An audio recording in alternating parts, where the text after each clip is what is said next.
morning. And welcome to the First Unitarian Church on this beautiful, beautiful Sunday morning. Our opening words are by Mary Oliver, and I can't imagine a nicer way to start a beautiful Sunday morning. To live in this world, you must be able to do three things: to love what is mortal, to hold it against your bones, knowing your own life depends on it, and when the time comes to let it go, to let it go.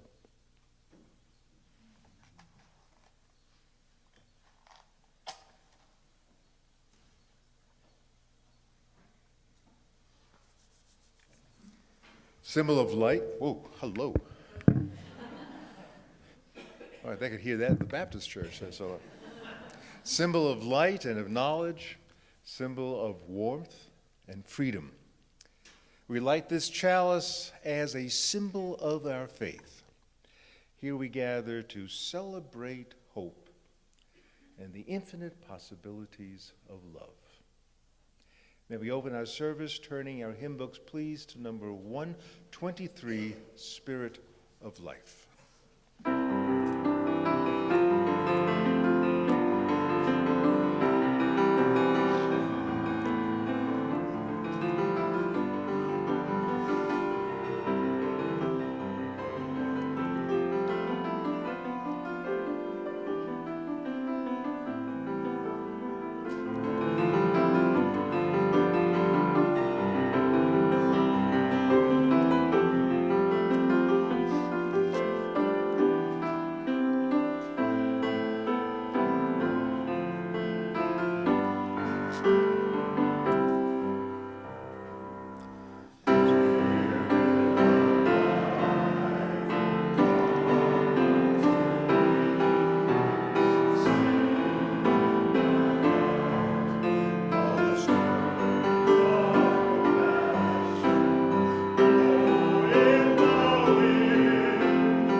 One of the kindest and warmest individuals I have ever known was a man named Ralph Helverson.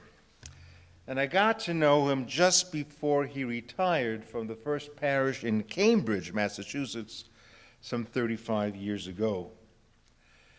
And among the raft of essays, jottings, and sermons and meditations that he provided for our denomination, I want to tap into his insight into what it means to have religion. And since religion has become an inescapable part of our political landscape, his comments are particularly germane today.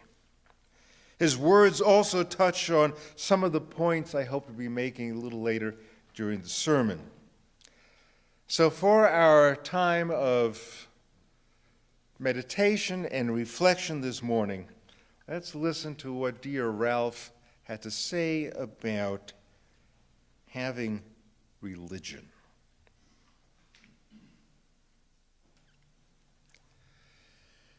We have religion when we stop deluding ourselves that we are self-sufficient, self-sustaining, or self-derived. We have religion when we hold some hope beyond the present and some self-respect beyond our failures. We have religion when our hearts are capable of leaping up at beauty when our nerves are edged by some dream in the heart. We have religion when we have an abiding gratitude for all that we have received.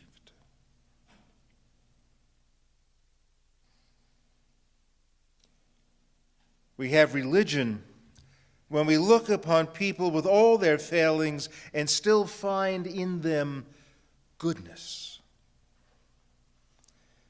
When we look beyond people to the grandeur of nature and to the purpose in our own heart.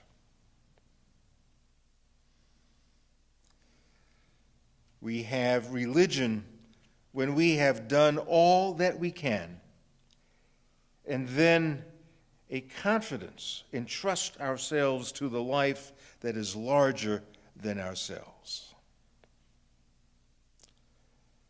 Amen.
You know, churches have different ways of collecting monies to help with their budget. I'll never forget an African-American Baptist, good friend of mine. He and I went to Detroit where he had a preaching assignment. And he asked me to say a few words, so I sat up there with him. And then, you know, in the Baptist tradition, they have a lot of offerings that go around. And before introducing me, he said, you know, we needed to take up a collection to help Brother Goldsmith before he gets up to speak and pay for the journey. And I'm going to start this collection with $20. He put $20 in the plate and sat down. This was in the 70s. And as he came over to me, he said, "You better give me back those $20.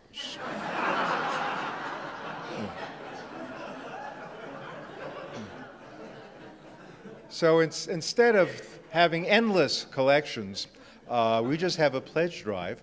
And rather than hear me blither once again about a pledge drive, we're really fortunate to have with us this morning Dylan Zwick, who is actually on our pledge committee and will offer some insightful news about the pledge drive. Dylan, come on up. Glad you're here.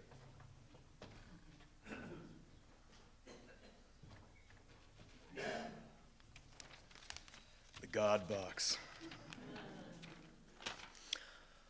So, I'm a somewhat rare entity in our church in that I'm not just a third-generation Unitarian, but I'm actually a third-generation member of this congregation. And it's a pretty safe bet that if you ask a Unitarian from which religion they migrated or fled, you'll get a response.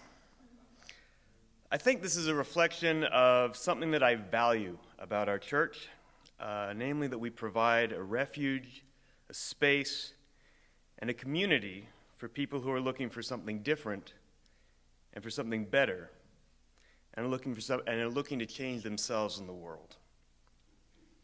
So for me personally, I got involved when I moved back to Utah after college. I felt that I thought a lot about community involvement, politics, and affecting change in our world, but I wasn't really doing anything about it. And our church has provided me, and continues to provide, a home base for personal growth, community involvement, and political engagement. I love our Sunday services. I love Tom's sermons and David's music. I love our theater group and our annual pilgrimage to the Shakespeare Festival. I love our Christmas service. I love that we work so hard to make our world what we think it can and should be.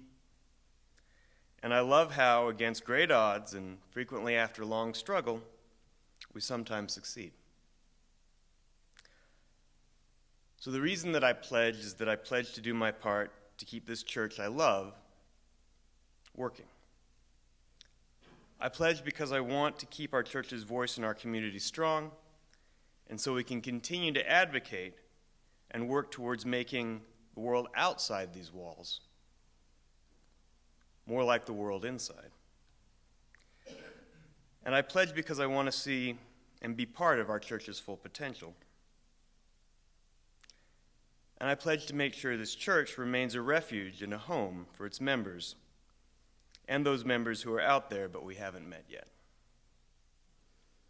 So as I said, the Unitarian church, you can usually ask somebody where they're coming from and get a response, but it's usually more interesting to ask them where they're going and how they're going to get there. And with your pledge, we will be able to do that. Thank you.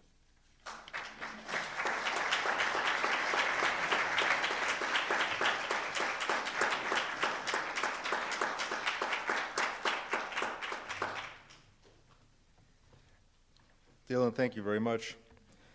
That was a testimonial without guilt. Wow.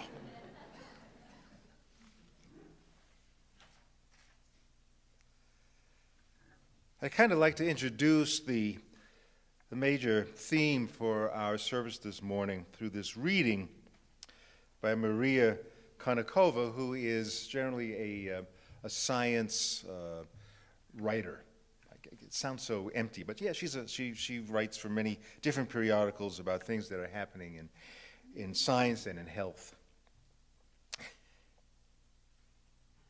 And she starts off by referring to a psychologist by the name of Norman Garmese.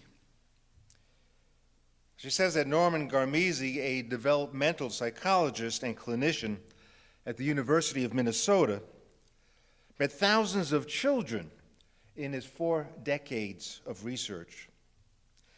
But one boy in particular stuck with him. This boy was 9 years old, with an alcoholic mother and an absent father. Each day, he would arrive at school with the exact same sandwich, 2 slices of bread with nothing in between. At home, there was no other food available, and no one to make any. Even so, the boy wanted to make sure that no one would feel pity for him, and no one would know the ineptitude of his mother. Each day, without fail, he would walk in with a smile on his face and a bread sandwich tucked into his bag. The boy with the bread sandwich was part of a special group of children.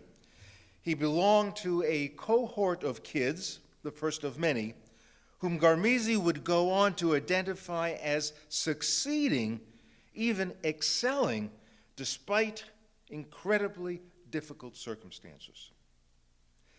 These are the children who exhibited a trait Garmezi would later identify as resilience. Now, over many years, Garmezi would visit schools across the country, focusing on those in economically depressed areas, and follow a standard protocol. He would set up meetings with the principal, along with a school social worker or nurse, and pose the same question. Were there any children whose background had initially raised red flags, kids who seemed likely to become problem kids, who had instead become, surprisingly, a source of pride? What I was saying was, can you identify stressed children who are making it here in your school? Now, there'd be a long pause after my inquiry before the answer came. If I had said, do you have kids in this school who seem to be troubled? Well, there wouldn't have been a moment's delay. But to be asked about children who were adaptive and good citizens in the school, and making it even though they had come out of a very disturbed background, that was a new sort of inquiry. That's the way we began. Resilience represents a challenge for psychologists. Whether you can be said to have it or not largely depends not on any particular psychological test, but on the way your life unfolds.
Am I the only one, or did anybody else hear fragments of I Can't Help Falling in Love with? Did you? Okay. Wow, that was a tease, David. That was a real tease. Were you aware of that when you composed that? Schumann. Okay, Nachtstück, yeah. So they stole it from Schumann.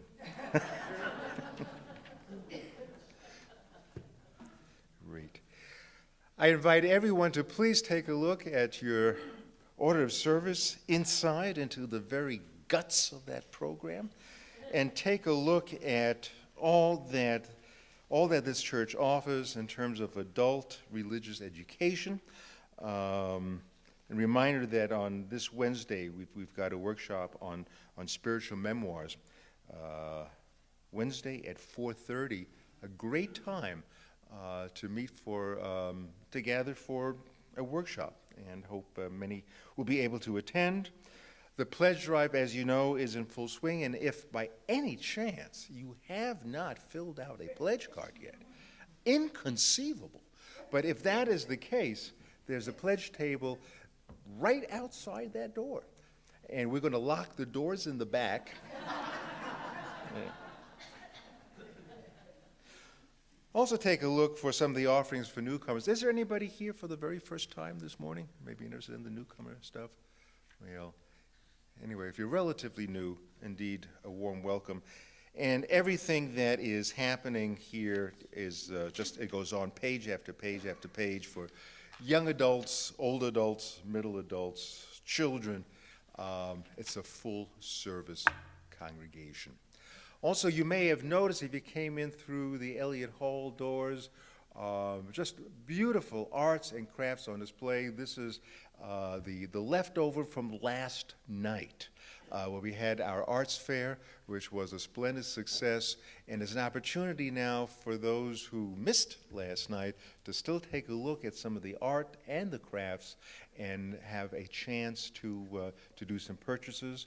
The church, of course, gets a percentage, and the artists, my goodness, you'll be supporting the many artists who joined with us. I think there were more than 25 artists.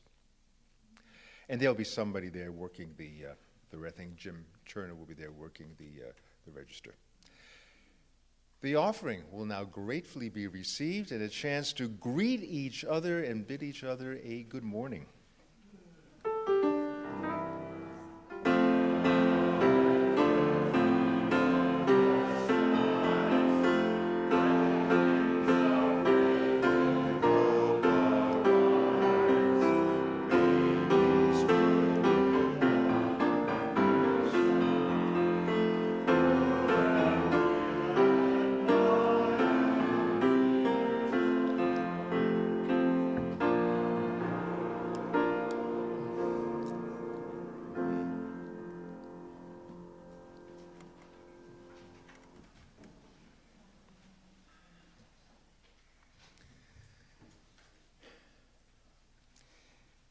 In our art and mindful meditation class, which begins on Tuesday, and you can still register at the table, we will tackle an enormously beautiful book by Christophe André, a French Zen psychotherapist.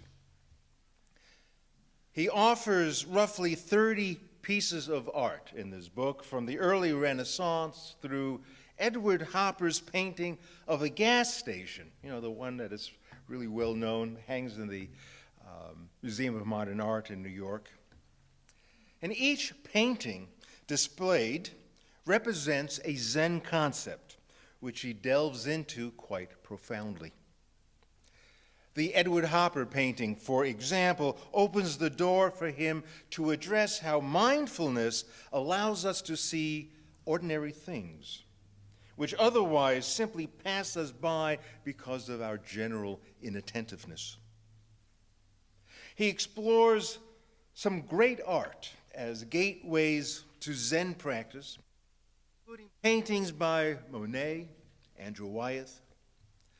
And he also acquaints us with some obscure works of art, one in particular I want to share with you this morning. It's a fresco painted in 1438 by the early Italian Renaissance artist Friar Angelico. It's called Christ Mocked in the Presence of the Virgin and Saint Dominic. It's a positively stunning fresco in that when I first looked at it, I thought it was a modern abstract painting, only to discover that it's close to 600 years old. Angelico created a dreamlike atmosphere where Jesus sits blindfolded on the throne and is assaulted. There's an image of just a person's head profile. This head is suspended in air, just a head. And the trajectory of the saliva his spit on Jesus is just very clearly delineated. And on the other side of Jesus, suspended in midair, is a hand that had obviously slapped Jesus in the face. And just below that hand is another hand, suspended in air with a stick attached to it. And it's obvious that he had just beaten Jesus on the side of the head with the stick. And Jesus sits there absorbing the humiliation. Mary and Dominic are sitting on a step in front of Jesus, looking sad, and we can guess a little helpless, although they're not actually directly facing the assaults that Jesus has to endure. But they know what's going on behind them. Now, I mentioned this haunting fresco for two reasons. First, because, today is Palm Sunday, the day Jesus entered Jerusalem triumphantly amid cheers from crowds, almost as big as the crowd that assembled for Bernie Sanders here on Friday. So it was a lot of people. But in the Passion Week, before Jesus is crucified on Good Friday and resurrected on Easter Sunday, Jesus ends up being terribly mocked by the crowd, betrayed, humiliated, and finally killed. So this fresco, representing Jesus' humiliation, opens the door to our French Zen psychotherapist to inquire how we, merely human beings, how we today handle the violence of things that happen to us personally. Of course, he's not referring to anyone necessarily spitting on us or beating on us, but rather the deluge of adversity that we are often forced to confront. When too many disturbing and troubling and painful things happen to us, which they are bound to in the course of a lifetime, our response is usually one of despair. Christophe André labels the anguished experience of feeling an onslaught of tragic events as dehumanizing. He frames it as facing life's violence.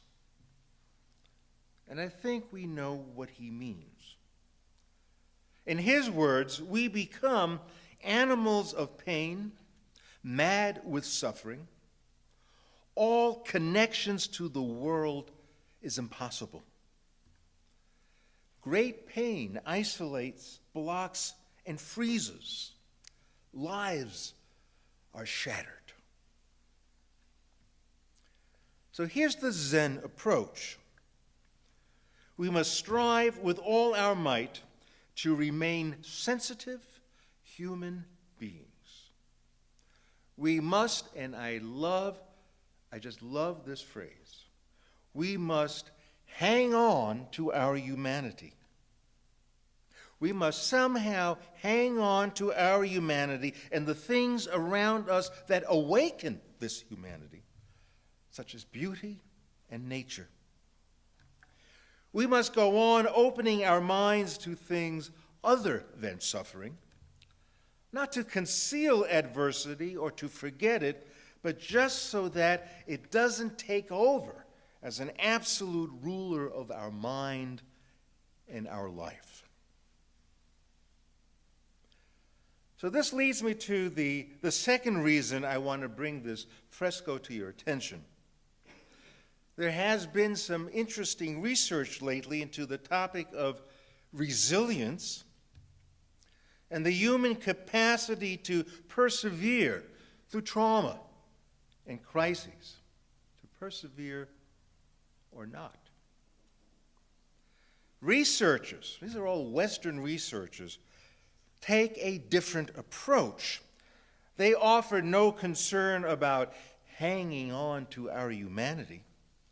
Instead, their focus is on trying to calculate why some people can hang in there, why some people can persevere while others can't. Research, unfortunately, yields the impression that if we're not resilient, that's our own fault. And so all this research suggests to me a rather right-leaning agenda that blames the victims if they are unable to refocus when life deals them a poor hand. Like the 9-year-old boy from our reading, whose poverty inflicted a kind of violence upon his life, he nevertheless persevered. Why? Well, according to the researchers, and I quote, he chose to meet the world on his own terms. He was skillful in adapting what they call an internal locus of control, meaning that he believed that he, not his circumstances, affected his achievements. In other words, this young student saw himself as the orchestrator of his own fate. This is an interesting contrast to a Zen philosophy when you consider that a Zen approach teaches that we must accept the fact that there are insoluble problems in life that are beyond our grasp. In the mystery of misfortune, suffering, injustice, we only find questions of why. Why this suffering? Why this injustice? And there are no answers. In fact, it would be a bit pretentious to claim that we are masters of our own fate. The implication being that if we succumb to life's violence, it's our own fault. Now, resiliency is alive and well in Zen practice, but it takes a different approach. We learn resiliency in times of adversity by seeking refuge in the present moment. Now, usually our minds are steeped in the past, looking for reasons for our difficult environment, our difficult set of circumstances. Or we look anxiously to the future in frustrated hopes of finding solutions. We never seem to be in the moment. By being fully present, however, we can hang on to our humanity by being awake to nature and beauty. We make room for something other than suffering.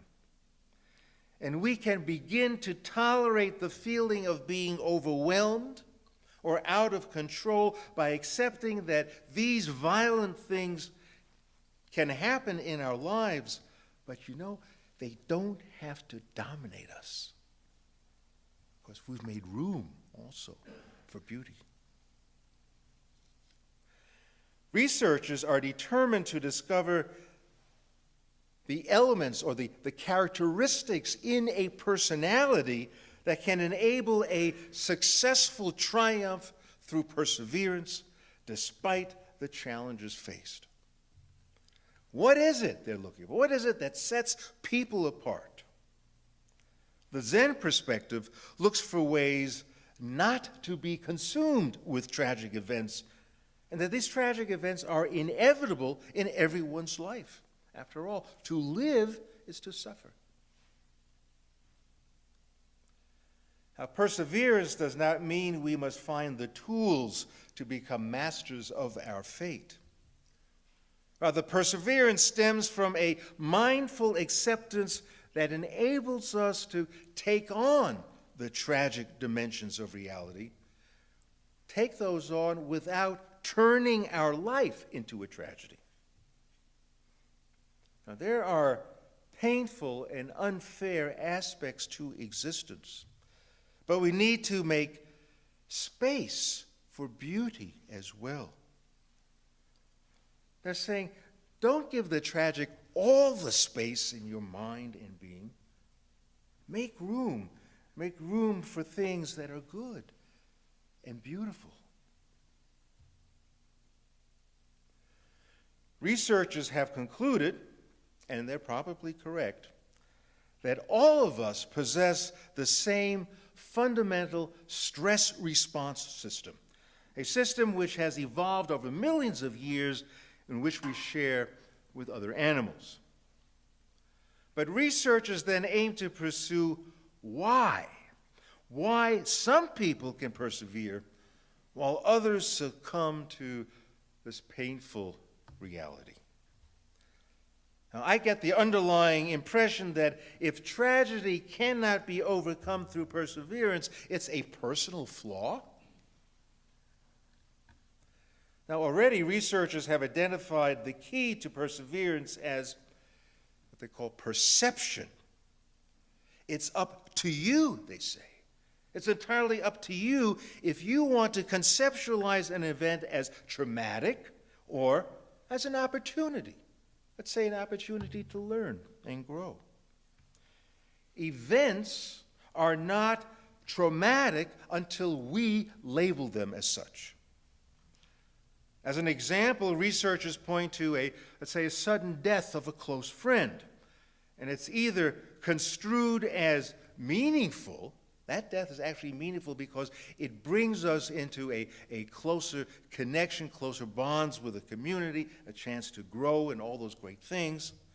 But we also have the choice of viewing the tragic as leaving us incapacitated with sorrow. It's really as if it's all your choice. It all comes down to how you perceive the loss. Researchers insist that the experience of an event actually represents neither tragedy nor opportunity. It's all a matter of how the event is psychologically construed, how it's psychologically constructed. This leads me to conclude that if I'm not handling a crisis well, somehow it's my fault. My fault for clinging to this negative construct, a negative perception. Psychologists doing the research are determined to train their research subjects to explain their different circumstances from internal to external. That means teaching them that bad events aren't their fault. That's called positive psychology, which persuades people they can change a situation easily enough by looking at it through a different lens. Now, whether a modern researcher or an old Zen master, there's agreement that having stress factors in our lives are part of the human condition. But researchers claim that we all have the capacity to suffer relentlessly or turn the corner with deft resiliency. It's a matter of personality. And researchers want to get to the bottom of why some of us have the capacity while others do not. Zen offers the terribly misunderstood concept of letting go. It doesn't mean trying to escape reality by means of distraction, like thinking about something else, or persuasion. Just relax. Everything will be okay. It'll be okay. Letting go means just being where we are, being present. It's not trying to be in control or finding a solution. Just being there and trusting in what will come. Not naively, but with curiosity and attentiveness. Like a swimmer, and I love this image, and I hope, if anything, you carry this image with you for the rest of your lives. Like a swimmer who stops swimming for a moment to be carried by the tide. This is not passivity, but presence. The swimmer who stops swimming for a moment and is carried by the tide. So present. The classic example of facing adversity, in fact, the one image that lies beyond the imagination, really, is Viktor Frankl's Man's Search for Meaning. And as most of us know, Viktor Frankl survived Auschwitz, and his book speaks to his experience of enormous suffering in the concentration camp. His search for meaning under these violent conditions can be understood, essentially, using our newly minted Zen expression, hanging on to one's humanity. If you remember, we hang on to our humanity not by finding solutions to violence, but by making space for beauty and nature. In one section, Frankl describes an especially brutal scene which takes place in the winter. He was shivering and hungry and weak and doubted his survival. And then he was hit suddenly with a piercingly beautiful image of his wife and their love. And he says it was almost like she was looking down upon him from the heavens. And all he felt was her love and his love for her. And he gained enormous meaning. And in the book, he writes that love is the ultimate, highest good to which human beings can aspire. The salvation of man is through love and in love. He wrote, and I quote, "I came to understand you may have nothing left in the world, but still know the bliss of life, if only for a brief moment." Frankl describes another scene. One evening when we were already resting on the floor of our hut, dead tired, soup bowls in hand, a fellow prisoner rushed in and asked us to run out to the assembly grounds and see the wonderful sunset. Now, I make no claim that Viktor Frankl was a closeted Zen priest. In fact, there's so much of his writing to show otherwise. But his experience captures, I believe, a certain quality of Zen philosophy. Because Zen never assumes that there is a point to life, or that life is a problem or poses problems to be solved. Instead, life is a mystery to be lived. Existence has no goal. It's pure journey. Mindfulness and being really awake in the journey allows the beauty, like the sunset, allows this beauty to feed us if we can make space for that beauty. The destination is not that important, if there is one. But let's return to the Angelico fresco, Christ mocked in the presence of the Virgin and St. Dominic. Now, St. Dominic founded the Dominican order in the 13th century. What he's doing in this fresco as a contemporary of Jesus is not entirely clear. As I said, this has a feeling of a modern abstract painting that touches upon the absurd. Nonetheless, the fresco speaks to the violence that not only confronts Jesus, but serves us as a reminder of life's inherent cruelty, malice, injustice, and the anguish that accompanies our losses, disappointments, and distresses. And at the root of our meager efforts at resiliency and persevering through it all lies the notion of hanging on to our humanity.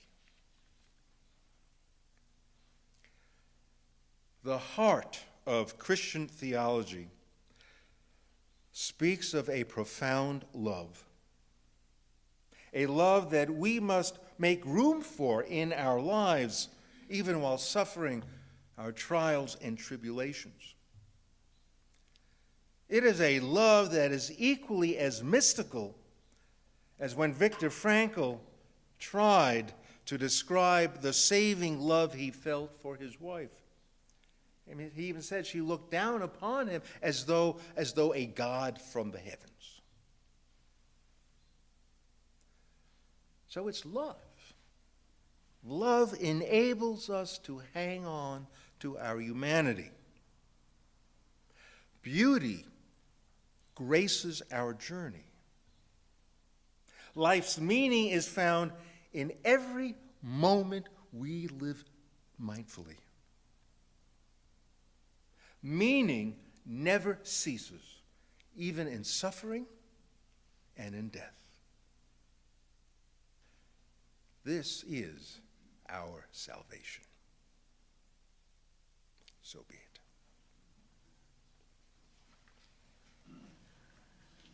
Can we bring our service to a close? Turning our hymn books, please, to number 331.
As we extinguish the chalice, may we be fed by these words from the Navajo Indians of North America. Beauty is before me, and beauty is behind me. Above me and below me hovers the beautiful. I am surrounded by it. I am immersed in it. In my youth, I'm aware of it, and in old age, I shall walk quietly the beautiful trail. In beauty, it is begun. In beauty, it is ended. Amen.